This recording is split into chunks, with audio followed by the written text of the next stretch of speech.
Welcome back to Movies TV Mad. You can follow me on X Twitter at Movies TV Mad and on Instagram and on Threads at Movies TV Mad X. A very warm welcome to Sunday's edition of the Movies TV Mad Daily. One of the most repeated questions I get is, if it was up to me, would I have chosen James Gunn as the writer-director for a Superman film? If not James, who? Well, I'm going to answer these questions today, on today's video.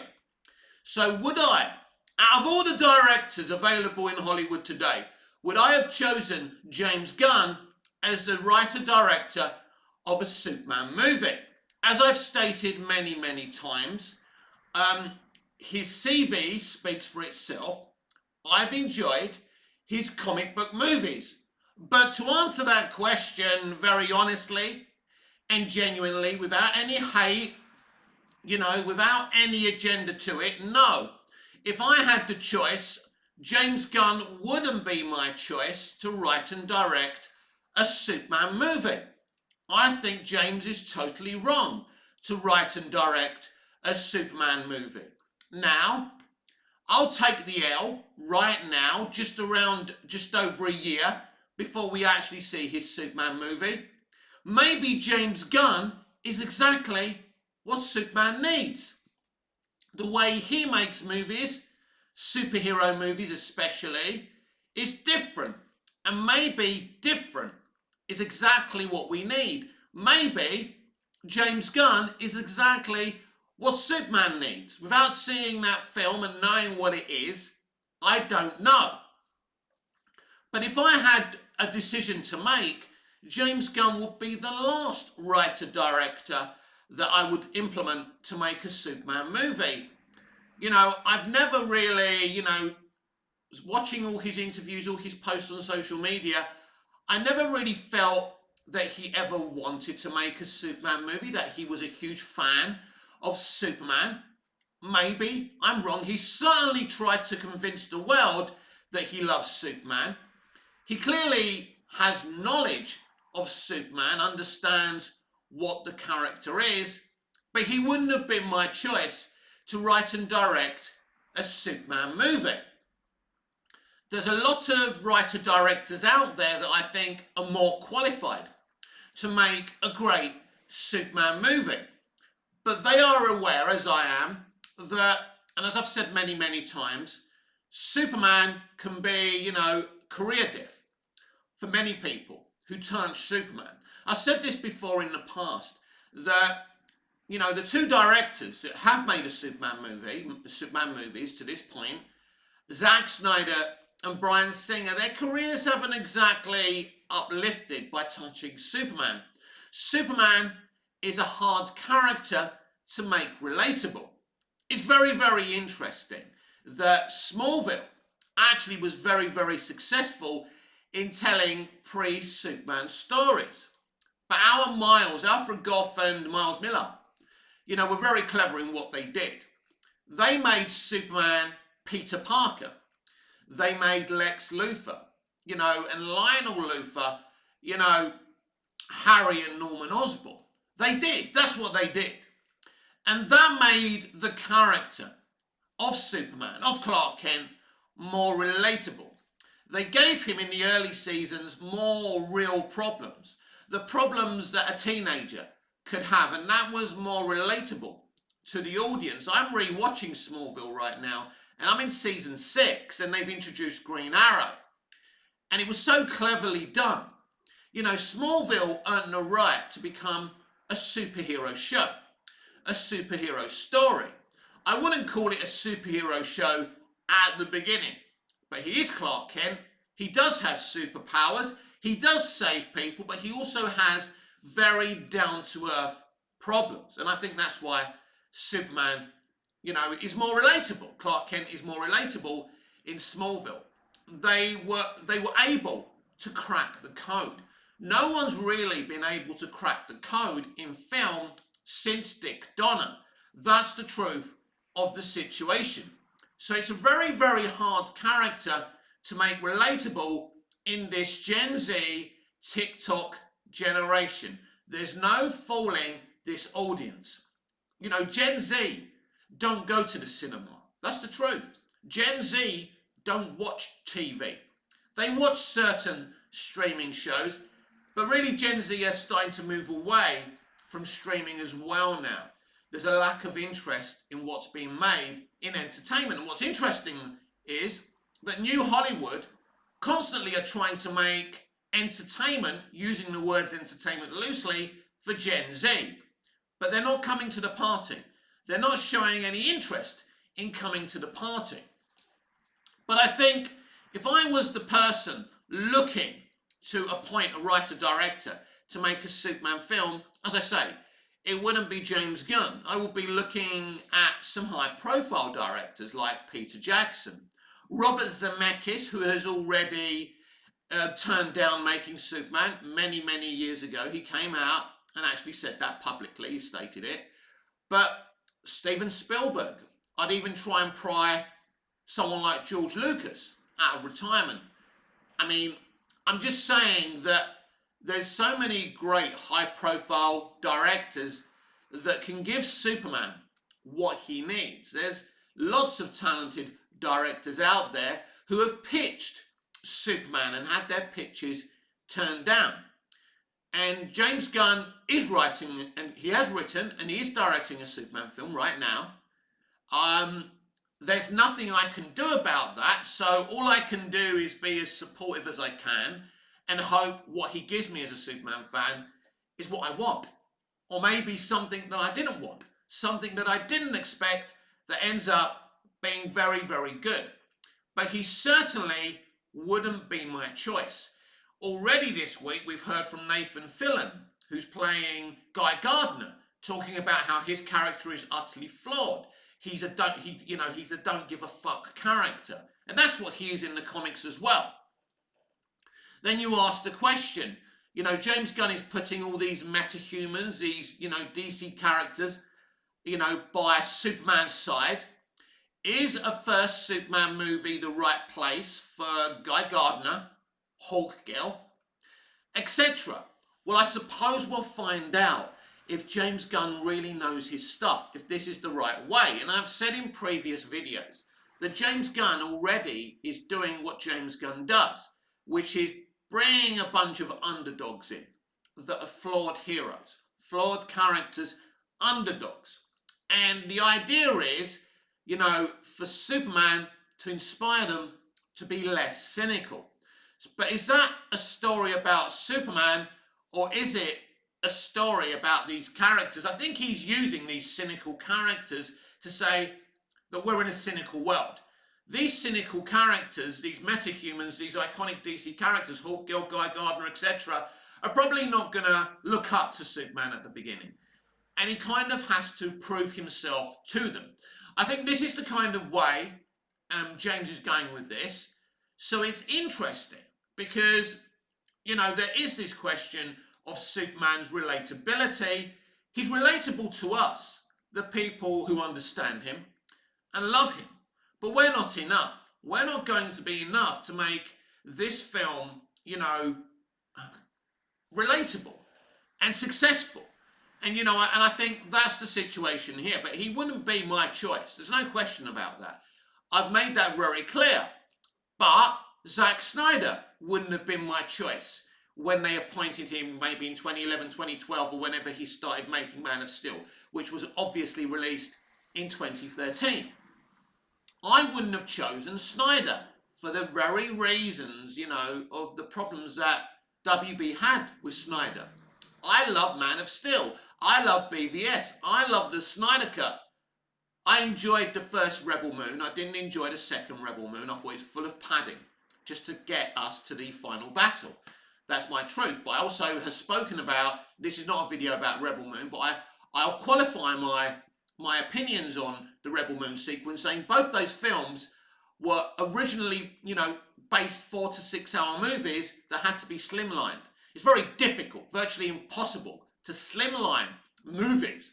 You wouldn't slimline Gone with the Wind to 2 hours. You wouldn't slimline The Ten Commandments to 2 hours. You wouldn't slimline JFK or Titanic to 2 hours. Those films simply wouldn't work because they were made to be, extra epic long movies. And so were both Rebel Moon movies. But I wouldn't have picked Snyder to make a Superman movie back in, as I say, 2012, whenever they appointed him. That was Christopher Nolan's decision. But, I would pick someone, you need, Hollywood like safe bets, but you need someone who, and as I say, Snyder tried to make a contemporary Superman along with David S. Goyer and Christopher Nolan. And I understand that, but ultimately, those films didn't bring in the money that the studio wanted. And they were divisive movies, especially BVS, especially Man of Steel, but especially BVS were very divisive movies. And that's why Snyder wouldn't have got the gig. I'm probably upsetting a lot of Snyder fans who follow my channel. Still bear with me though, because I love Zack Snyder as a director. I don't think he's going to go down as a David Lean or a Steven Spielberg, but he's an interesting director at the very least. I don't think the directors of today are going to go down with the greats of great directors in Hollywood history, and that's just my opinion. And that's the problem with picking a director to make a Superman movie. Because Dick Donner was, one of the great directors. His list of movies shows you that. He's one of the greats. And he wanted to keep Superman clean. He decided that it was his duty to take the Superman gig after, the other director, the stuff he had planned, because there was Guy Hamilton, who had done so many Bond movies, or a couple of Bond movies, whatever he did, and it wasn't good, the scripts weren't great, and Dick saw that. And he thought, if he doesn't do it, someone else is going to do it, and it's going to be shit. There was things in the original scripts like Kojak, Telly Savalas' Kojak was a big thing back in the late 70s. And, he's saying to Superman, who loves you, baby? Dick hated those things. So he kept Superman on the level to what he was in the comics, because he felt that's what he should be. And it was utterly successful. It's exactly what people felt Superman needed back then. And I think at the moment what you need is, you don't need a hot take Superman movie. You need a Superman who is the things that people want him to be. The things that people expect him to be. I think one of the problems in entertainment today is there's directors, and I think Hollywood in general, are playing a tug of war with their audiences. We're pulling one way and they're pulling another way. We've got to understand we need them to make this stuff, and they need us to buy this stuff. And if we don't like what they're selling, we're not going to buy it. There seems to be a lack of understanding there today. I would also look at young directors, young filmmakers, young writer-directors coming out of film school. And really, to me, it's all about the person with the best take. But there's no question, Superman is very, very difficult to get right, because there's a lot of different opinions on it, how you should attack Superman. You can't do Smallville on the big screen. You can't really make him Peter Parker. I mean, you could. You could make Superman a teenager. You could. You could have him as Superman as a teenager. You could actually rip off the whole Peter Parker thing, as they did on Smallville. It was easier to do that on Smallville because they are making a pre-Superman story. They are, telling a story of a teenage Clark Kent. So it's easier to kind of take inspiration from Spider-Man. But if you wanted to go that way, you could. It would break so much canon having Clark Kent as a teenager being Superman. But that is not what they're doing. I think that would be something that I would be looking at, because Smallville's success tells you everything. Young people who had never picked up a comic book started falling in love with Superman and watching the past movies and reading the comics and getting into DC. When I was watching Smallville, I was a Superman fan. I wasn't really a DC fan. Smallville made me a DC fan. It made me want to check out some comics, because I'm not a big comic book reader. I fell in love with superheroes via movies, via television. It was really Smallville that made me this huge DC fan and made me want to know more about these characters. When Green Arrow first debuted on Smallville, I thought he was a villain. I didn't know who he was. I knew nothing about Green Arrow. And millions of teenagers around the world were in the same boat as I was. I wasn't a teenager. I was in my early 30s by season 6 of Smallville. But I wasn't sure if Oliver Queen was a hero or a villain. And very interestingly, when you think about the episode titled Arrow, an episode titled Arrow 7 years before the Arrow TV show premiered, and they had a pilot. You know, Smallville was absolutely the blueprint for what Fake did. Absolutely the blueprint. You know, Smallville set its own pre-Superman Justice League up. It was amazing what they did. The building blocks of Smallville is the blueprint. And no one really kind of listened to the lessons that Gotham Miller were teaching within the development of Smallville. It was a show that breathed, that took its time and earned the right to tell superhero stories. Very interesting show. I don't think the clapping seals have the patience today. I don't think like a show like Smallville would work. It took so time. It took its time. It took so long to become a superhero show. And I think these days people would probably reject it because it was a slow show. It took its time, but it was very interesting. You know, the character dynamics, the emotional dynamics between Clark, Lana, Clark, Lex, Clark, Lionel, Lionel, Lex. These were as amazing and as epic as any superhero action that Smallville had. Maybe even more interesting than any battle Clark had with a meteor freak. Or, you know, a DC character when we got into the later seasons. So Smallville was very smart, very bright. It employed some very young, up-and-coming television, you know, small screen writers. And it really worked. And it tapped into something. It knew its audience. It knew how to attract teenagers. But the problem is teenagers want different things from their entertainment today. They don't necessarily, they wouldn't sit there watching Clark and Lana, will they, won't they? That's what audiences liked back then. I mean, not all audiences, because we hear it now that a lot of people didn't like Lana. I mean, even I got tired of Lana. I loved Christine as Lana Lang. Christine Creek wasn't the problem. But, you know, in telling a Superman story, it's very interesting now how James Gunn is going to go at this and how he depicts the love story between, you know, Clark and Lois, you know, Lois and Superman.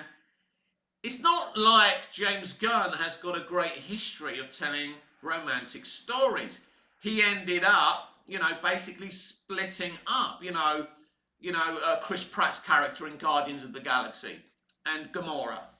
So Star-Lord and Gamora didn't actually end up together, did they? So I'm not necessarily sure that if that romance was even done well. So does he have the creative teeth to do that side of it? Well, I hope so. We're going to see if he's good at the romance, because Tom Mankiewicz, the writer that Dick Donner brought on, he absolutely wrote Clark and Lois and Superman and Lois beautifully within the romantic story. You know, on Smallville, the Clark and Lois story was done so well. No one's ever going to explore Clark and Lex, Clark and Lois, Clark and Lana as deeply and as beautifully as Smallville did, for example. So these are the facets. And, you know, how do you go at a Superman story? You know, and this is when you're choosing your director, you have to make these decisions. How do you do this? Do you make it as romantic as Superman 78 was? Do you make it more epic? We know that audiences today, the clapping seals, want to see great CGI. They want to see great superhero, great supervillain battles.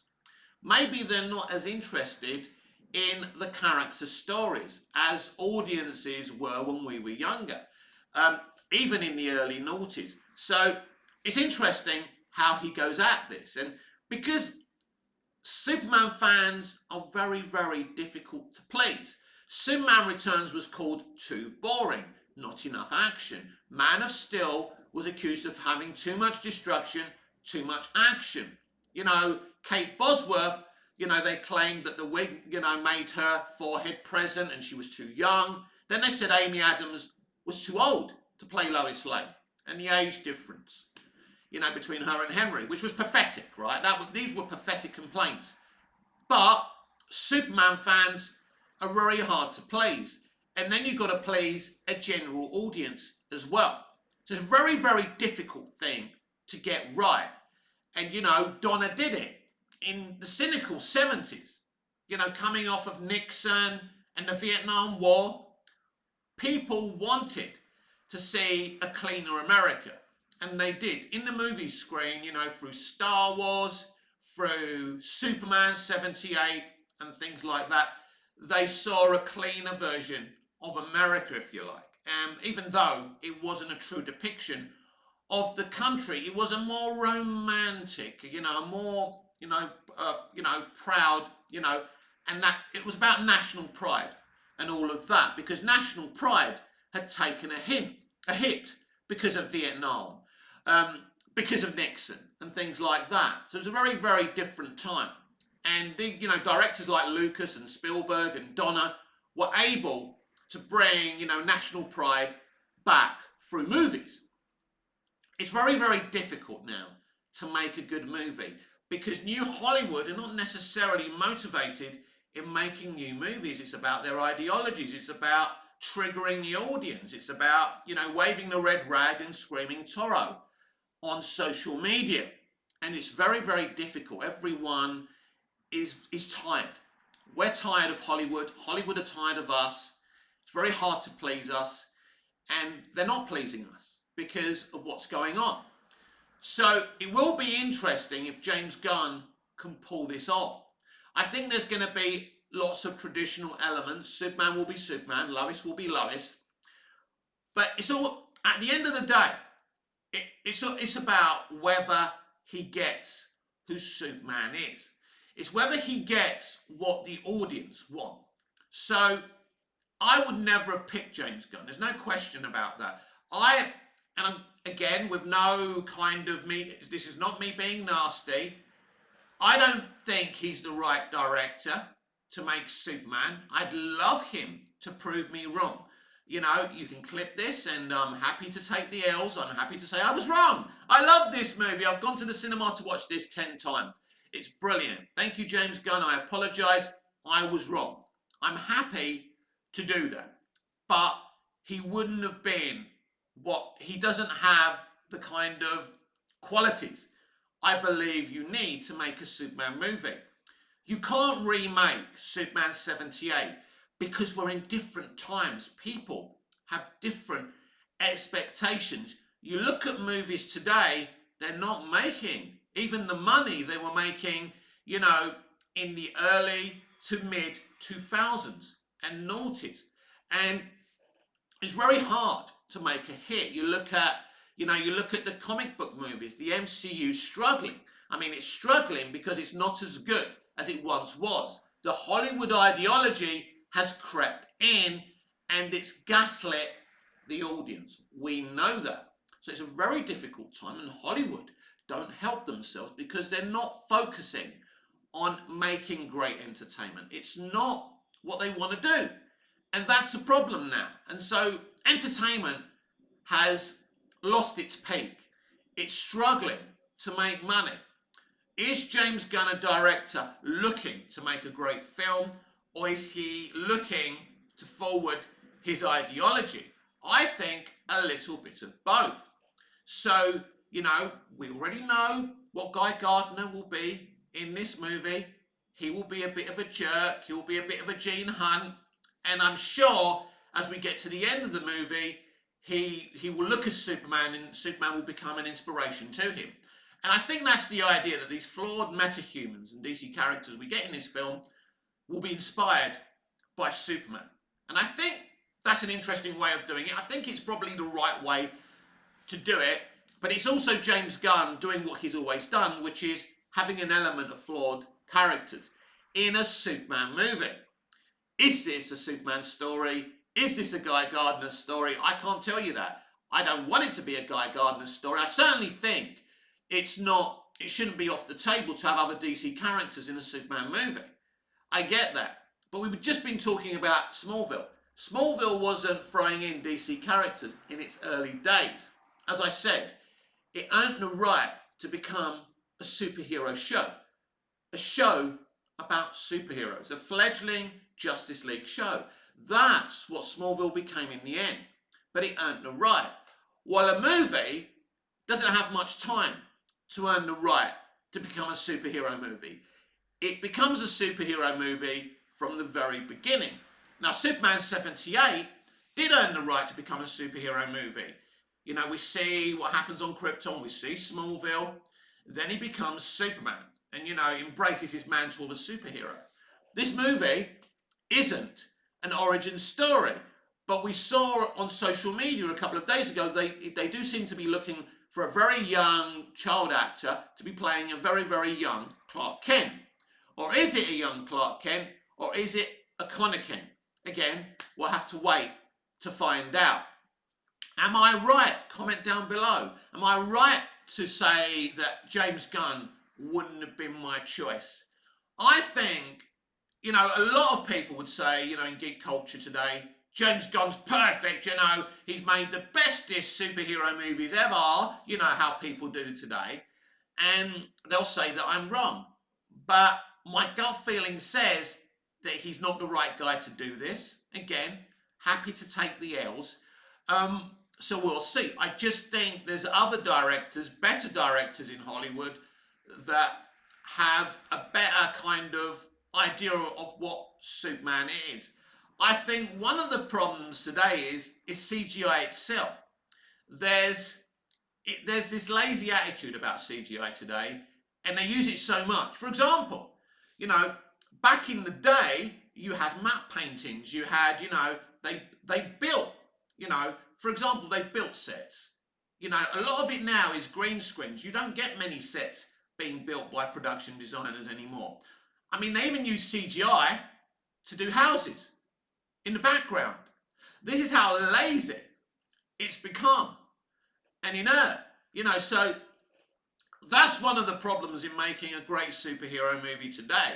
They don't want to work with practical effects. They talk about doing things in camera as much as possible.